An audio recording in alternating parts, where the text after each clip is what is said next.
former governor, Virginia, candidate, Republican, president, former Governor Jim Gilmore. Hey, Governor, great to have you. Thank you, John. Great to be back on again. So, look, I went to Cleveland, and I saw you in the opening debate there. That was in the so-called happy hour debate. And I thought you did a fabulous job. I tweeted out that I thought you were great. And then I got to tell you, I went to the Reagan Center. I went to Milwaukee. I was very disappointed that you were not allowed in those debates because I think you did great in Cleveland and you had something to say. And I just don't think it's right. I mean, look, George Pataki was in these debates. He hasn't said anything since the 80s.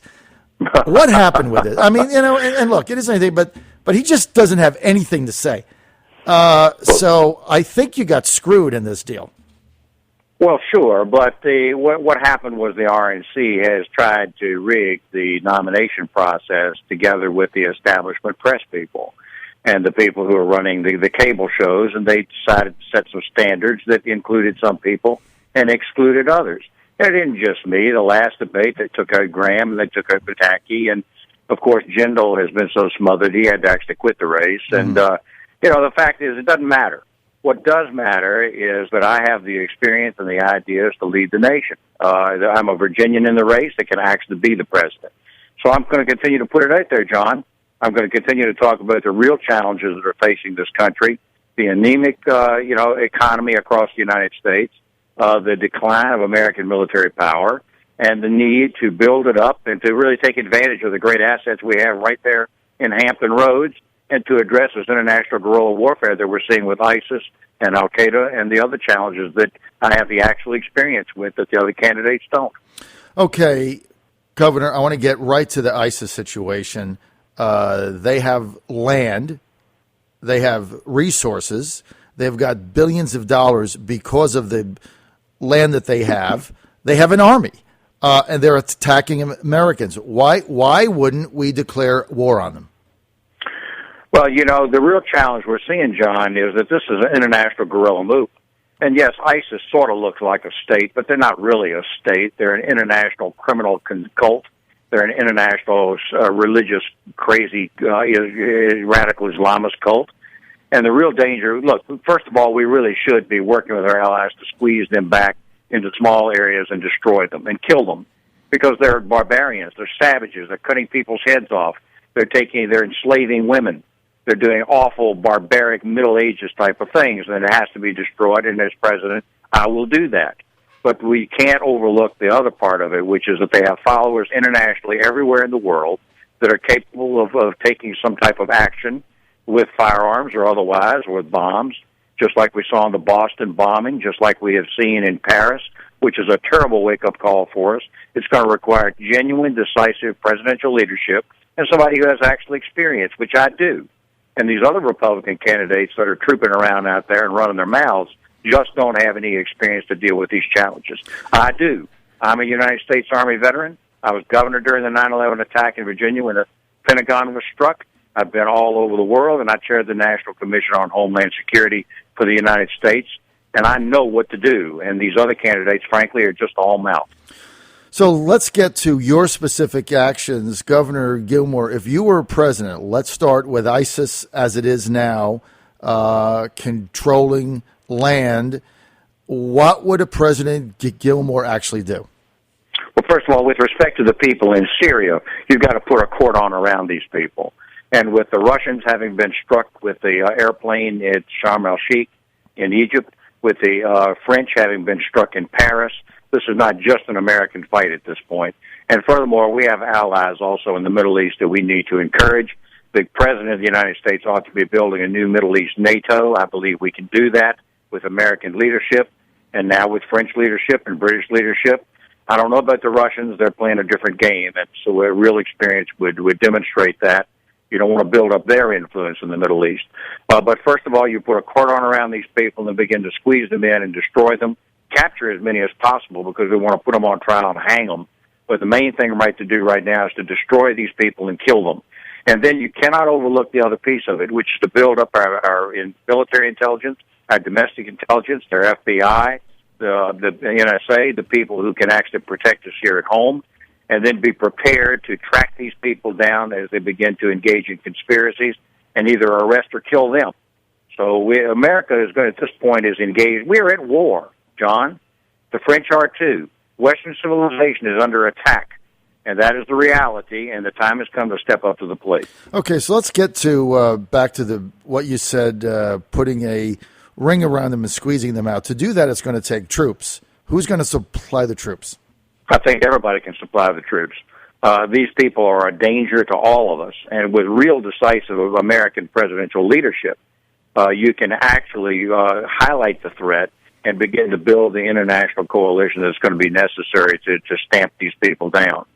And, the president, on the other hand, just the other day said, well, these people can't strike us here at home. That's exactly the reverse wrong message in this country. There can be a strike in this country. The goal here is to have a killing and then to broadcast that killing and to create insecurity and reaction here in this country. You don't think they can do that? You know they can. Mm-hmm. So the president's sending the wrong message.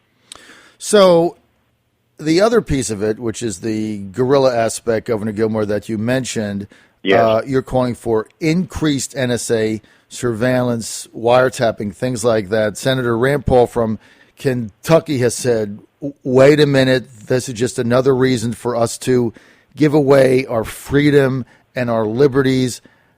How do you respond to that? If you look at the official reports of the commission that I chaired on Homeland Security, I am very clear that we're not giving up our civil freedoms in return for this kind of security. We have to be vigilant all the time. But disarming is not the answer. And that's what Rand Paul would do. He's really not a factor at this point. But, yes, he's got this kind of ill idea about people who are trying to protect us, our police, fire, rescue, our intelligence services, our FBI, and the feeling that they somehow are the enemy. They're not. You have to oversee, control, regulate, make sure that they're not invading our privacies, but give them the tools necessary to fight this international guerrilla war that we're in. Governor, what do you make of the Turks shooting down what appears to be now having shot down a saw it this morning. Russian military plane because they said it was flying over Syrian airspace? Now, Russia's denying it. They're saying they're not sure how it got shot down. But what they're saying is, you flew into our space. We warned you several times. You didn't leave. We shot you out of the air. What do you make of that? Well, first of all, let me talk about the event and then the big picture. The event is that the Turks are making it very clear they're not going to allow the Russians to have free latitude to fly over their airspace. Does anybody really think that the Turks actually shot down a Russian plane over Syria? Nobody believes that. The Russians invaded their airspace, and the Turks are making it clear that they're not going to permit that. They're going to protect the integrity of their country. The big picture, of course, is that Turkey is actually the pivot on which the Middle East turns. Right. If you look at the north, the Iranians, the Syrians, the Lebanese, the one place where we have an ally in a very key location, strategic location, is Turkey, which is still a member of NATO, by the way, where I was assigned when I was in the United States Army. So we have to support the Turks. We can't allow the Russians to have free latitude in the Middle East. So, Governor, why are we then infatuated still with removing President al-Assad when he hasn't done anything to the United States? And that seems to be that also seems to be where Turkey is stuck on Assad. I mean, how do we just say, look, Assad isn't our enemy, right? I mean, he's not our enemy. ISIS is our enemy. Yeah, that's all true. And the problem that your listeners know very well is that we have a three-part problem there. You got Assad's government, which is a Syrian government supported by the Russians so that they can keep their military bases. You got ISIS, which is a medieval, barbaric, savage group of people that have to be destroyed. And then you got some other people that are fighting against ISIS because Assad is a brutal dictator. We didn't create this rebellion over there. He created it by attacking his own people. So, look, this is a fine balance. The United States has to simply coldly decide what is in its national interest and then act accordingly. seems to me that the time may be approaching where the Free Syrian organizations, though they're not peaches themselves, by the way, right? But they may be better than Assad, and maybe it's time to begin to recognize an alternative provisional government there. Governor, let's get to the reality of the campaign. You're under 1%. You're campaigning a lot of New Hampshire. How do you get back in this race? Well, we get in the race in lots of different ways. We're getting equal time now from the preferences that have been granted to Donald Trump. The NBC has been required to give us equal time. We're campaigning vigorously there. I'm on the ballot in New Hampshire. We're campaigning in South Carolina. I'm on the ballot there. We're going to be campaigning in Florida. I'm on the ballot there. We're getting the petitions together in Virginia, and we need people to sign those petitions to get on the ballot in my home state of Virginia. Listen, I'm the Virginian with the real experience and the real background. I was the governor during the 9/11 attack. I protected our state of Virginia. I have the military background and experience. How do I get into the race? By campaigning and becoming as best known as I possibly can. The real advantage that's being granted this year is to the people who had reality shows or who say crazy things out there that are irresponsible and make them unelectable. As long as I persevere and campaign vigorously within my strategy, I can still win this nomination and win the election. What do you make of Hillary Clinton? She absolutely should not be president of the United States. Hillary Clinton has two fundamental problems.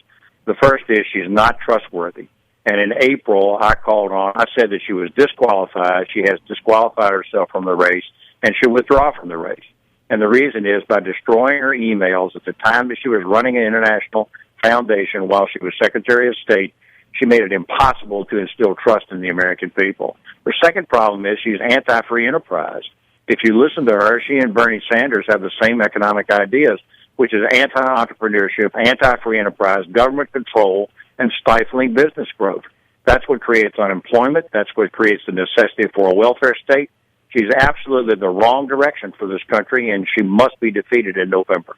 Should we be accepting in Syrian refugees in view of what just happened in France? Well, I mean, I hate to be anti-humanitarian, John. I hate to be that kind of person, but I just don't think that we're prepared to take in hundreds of thousands of Syrian refugees. We've got an issue right now with our own borders, which must be controlled. We have an issue here with new people coming to the country. The time has come to do two things. First of all, get our own economy under control before we start taking in hundreds of thousands of unemployed people. And second of all, the problem, frankly, of using that as a way of avoiding the real challenges we face in the Middle East. We've got to get control of the Syrian situation, which you have alluded to this morning, before we start taking in every refugee from across the world. The world is on fire. The world is on fire. The United States and the West are at war. We have to get a control of this situation with decisive presidential leadership before we start bringing in hundreds of thousands of refugees. What are the odds, do you think, Governor, right now? There's some people saying that many of these Syrian ISIS types are in the United States now. What is our risk now, in your judgment? You have to define what the challenge is.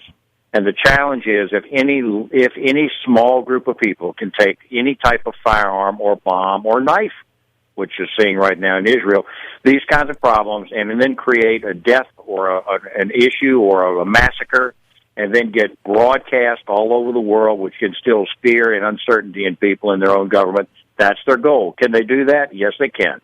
And yes, we do have people in this country who probably adhere to that philosophy.